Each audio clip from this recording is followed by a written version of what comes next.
Hi there, Colour Blast fans. It's Melinda Sweetman here with you today, and I am sharing this page that I created using lots of the Colour Blast products. It's a photo from Halloween last year, and I will get a bit more into that as the video goes along. So first off, I started with some white cardstock and some of this, I think it's gyprock tape. I'm not really sure. My husband had it in his workshop, and it made its way into my craft room, as do fun things. So I'm just cutting up some strips of this and making it all uneven and just sticking it down. I will apologise in advance in case you can hear.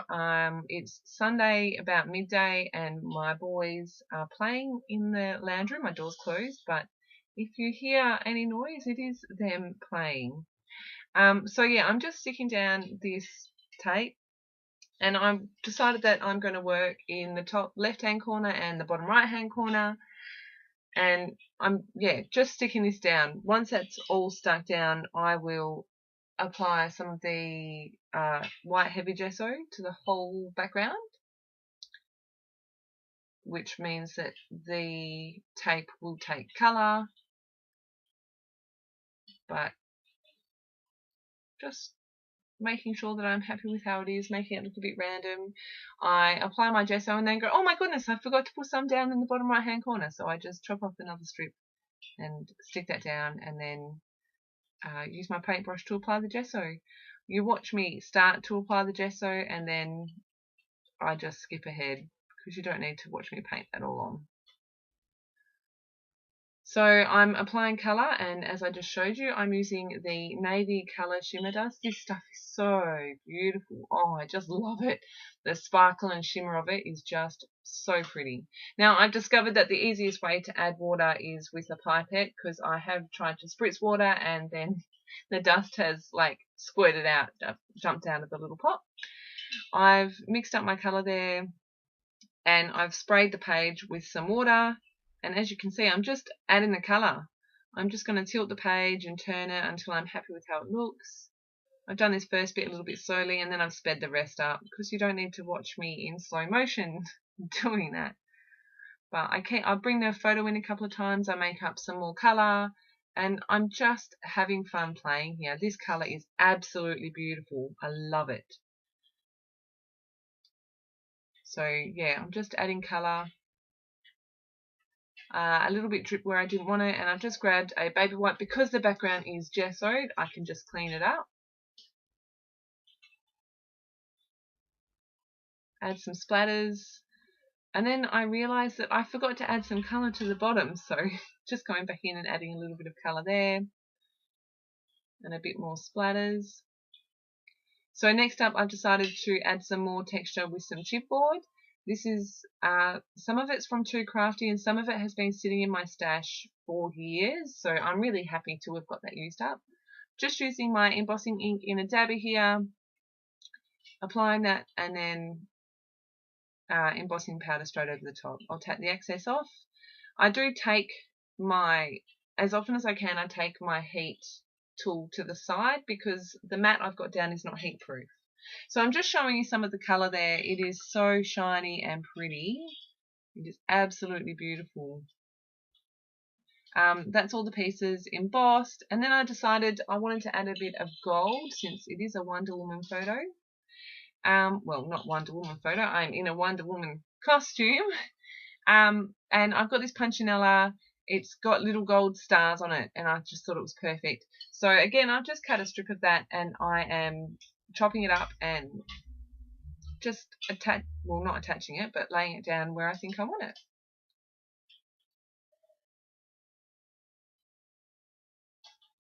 This embossing powder that I've used is the Just Blue. It's the first time I've used it. It's so pretty.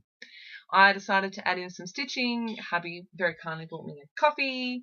Sorry, not some stitching, some stamping with some stitching stamps. And I've just added that all over where the ink is. And then I'm going to come in with some little word stamps as well. Dream, and I'll just check what the others say. Dream, explore and discover. And again, I'm just stamping those randomly all over the page, some on the vertical, some on the horizontal, and I'm just stamping off a number of times. And I'm just using my black archival ink. I decided that I was going to add some sprinkles of black. I just felt that it needed it. I knew that my journaling was going to be in black. And then as the last minute, I decided that I wanted to add some of the bling colour shimmer spray splatters as well. And I'm just going to show you the shimmer and shine in that bottle. If you haven't seen it yet, this bling is absolutely beautiful. So adding some of those. Did leave that to dry naturally.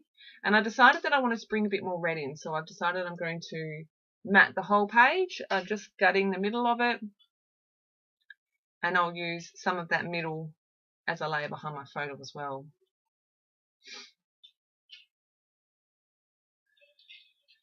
I put my trimmer away and then went, oh you idiot, you have to trim off the sides of the layout. So trimming off 1/4 of an inch off all 4 sides.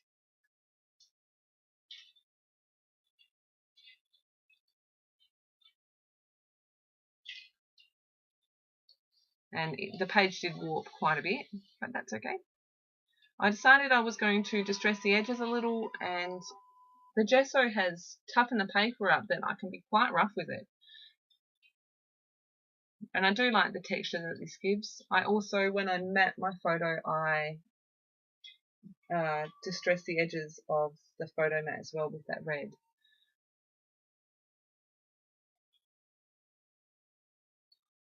Now I use this double-sided tape to stick it down, and you'll see that I go back in with my wet adhesive, which, if you're wondering, is the Scotch. It used to be quick dry, I'm not sure what it's called now, but I love that stuff. It is awesome. And yeah, here I am just distressing it. So yeah, you'll see me go back in, I think it's here, yeah, with my wet glue to adhere the layout to the background. I don't know why it wasn't sticking. Double-sided tape. Hate stuff. So annoying. Anyway, so I decided to matte that. I've put all of my bits and pieces onto a plate, and I've done my journaling in strips as well.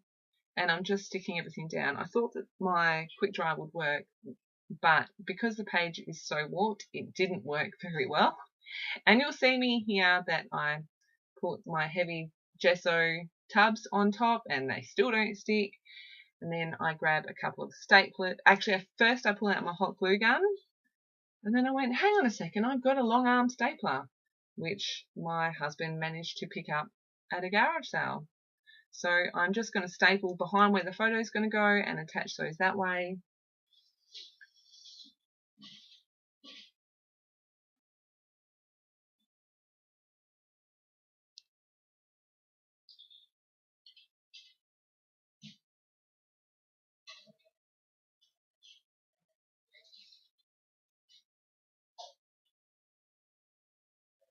You can't see here, but I do pull out my tiny attacher because I figured to get that bottom one to stick, I was going to have to use an obvious staple. So I've used my tiny attacher to attach that bottom one, and then I go back around and I attach a couple of staples to the other pieces of chipboard. I have put a little bit of foam behind my photo just so it's on an even level with the chipboard, so it doesn't go all bumpy and lumpy and weird. And now I'm just going to finish off by adhering all the bits and pieces that I've pulled out. I've used some thickers by American Crafts. There's my journaling that I've typed up. And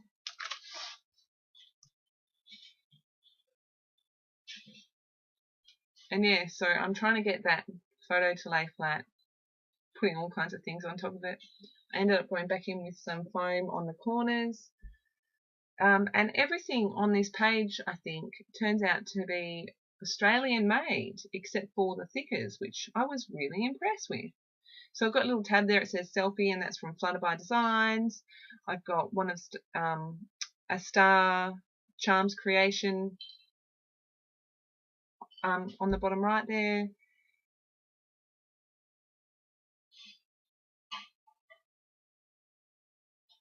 The Punchinella is from Delish Scraps. And as I said, one of those chipboard pieces, so there was 2 chipboard pieces, one was from Too Crafty Chipboard and the other, I'm not sure, it's been in my stash so long. My tiny attacher didn't reach that far, so I've just opened it up and stapled. A quick close-up here. And then into the close-up photos. I'm really happy with how this page came together. If you have any questions, please leave a comment below. Remember to like and subscribe both to the Colour Blast channel and my own channel, which I'll link each in each video.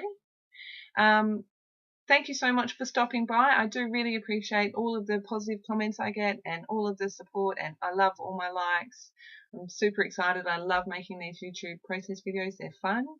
Yeah, if you have any questions, please leave them below. Otherwise, I will see you very soon. Thanks for stopping by.